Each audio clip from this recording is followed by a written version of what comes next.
जेंगोनाखौ जोङो मा गावखौ सुस्रांनो फोसाबनो थाखाय नाजानो थांनायाव जोङो बयबो मा मोजां हाबा मावनो नाजानायाव जोङो मा गासैबो हेफाजाब मदद होनो नांगोन। दिनै बियाब माइनाव आफादा गोबां खस्थ'नि गेजेरजों जिखिनि हाबाफोरखौ मावगासिनो दं बेहाय नोंथांमोना हेफाजाब मदद खालामनो नांगोन। गावबा गावनि गामियावबो जोङो बेखौ मा फोसाबनो नाजानो नांगोन। समाजाव सोलिनाय जेंना जेंगोनाखौ सुद्रायनांगौ जों बिमाफ्राबो दायथ' दं, बिबान दं। समाजनि मोजां गाज्रिनि जि जोंहा थांखिफोर लानाय जायो, समाजाव सोलिनाय खान्थिफोरनि सायाव जि जोंहा थांखि सुजुनाय जायो, बै थांखि सुजुनायाव जों बिमा माहारियाबो थांखि दिखांहरनो हानायनि मोन्थाय दं। जाथावनाय जाथावैखौ नायनानै जों मा बिजिरनायनि बेलायाव बाहागो लानो हानाय जोंहाबो गोहो दङ। गिबियावनो नायगिरि बिथांमोननिसिम खुलुमग्रोनाय थाबाय। माइनाव आफादनि बे सनितपुर जिल्लानि खुंगा 6थि सांग्रांथि मेल दा बेहाय आंबो बाहागो लाफैदों। गोजोननाय मोन्दों। बे राङापारा बियाबनि जि माइनाव बिथांमोन गोबां लोब लोबै फैनानै बिथांमोना गंफ्रोमबो गामिनिफ्राय बाहागो लाफैदों। बेखौ नुनानै खोब गोजोननाय मोन्दों आरो बाहागो बिथांमोनजों सावरायनायाव बाहागो लाफैदों। जोङो बाथौ धोरोमारि हिसाबै जों बिमा माहारिफोरखौ जायखिजाया न'खरनि बिहामजोखौनो माइनाव होननानै बुंनाय जायो। दा सासे माइनाव जानो थाङोब्ला मोनफ्रोमबो बिथिङाव आखल आखुनिफ्राय लानानै गावनि राव फाव गावनि जिखुनु सोलिनाय थासारिनिफ्राय लानानै गासैबो बिथिङाव बिनि मोजां मोनसे गुन गोनां जि आखल आरो सोद्रोमथि आब्रुथि गोनां गावखौ सासे मानसि हिसाबै मानसिनि जिखिनि गुना थानांगौ बेखिनि गुनखौ थायोब्लानो जोङो बेखौ सासे मोजां माइनाव होननानै जोङो सिनायथिनो हायो। बे बेलायाव दिनै धोरोमारि हिसाबैबो गोबां सावरायनाय जादों आरो बिदिनो गुबुन गुबुन माहारि आफादफ्राबो सावरायदों।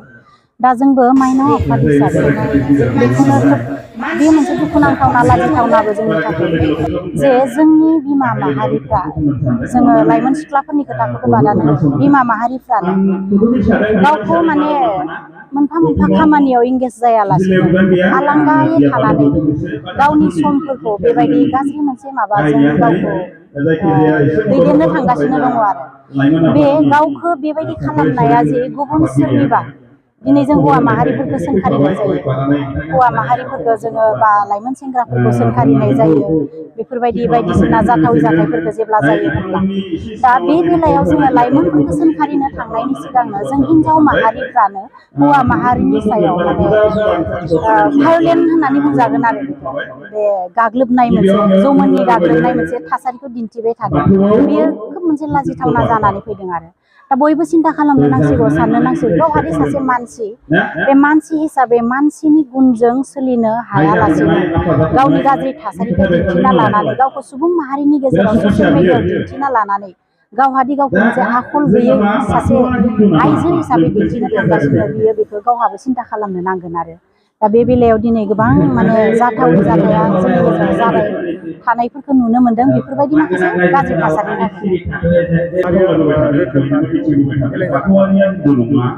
बे बेलाखौ गोथौयै साननानै नायनो थाङोब्ला जोङो बिमा माहारिनोल' नङा, न'खरनि गासैबो दिथागिरि बिमा बिफाजों लोगोसे न'खरनि साफ्रोमबो दिथागिरिफोरनि नोजोरा एसे आंखाल जादों होननानै जों सानो आरो नैबेबो मोनसे खोथा दिनै गले गले बुंनाय जादों बा साननानै मोननाय जादों जे धोरोमनि बाथ्रा आरो धोरोमसालियाव हाबनाय इसोरनि बाथ्रा सावरायनायनि गेजेरजों सासे गथ'खौ जोङो उन्दैनिफ्रायनो थिग खालामबोनायमोनब्ला दिनै नैबेखिनि थासारियाव बिसोरो गोजोमनाय नङामोन आरो दा बेखौ खालामनो थांनायाव जोङो लाइमोनफोरखौल' दुसिब्ला जानाय नङा, जोङो न'खरनि दिथागिरि बिमा बिफा आरो समाजनिबो मोनसे माबाया जोंहा बेहाय गोहोम खोख्लैदों होननानै बुंजागोन।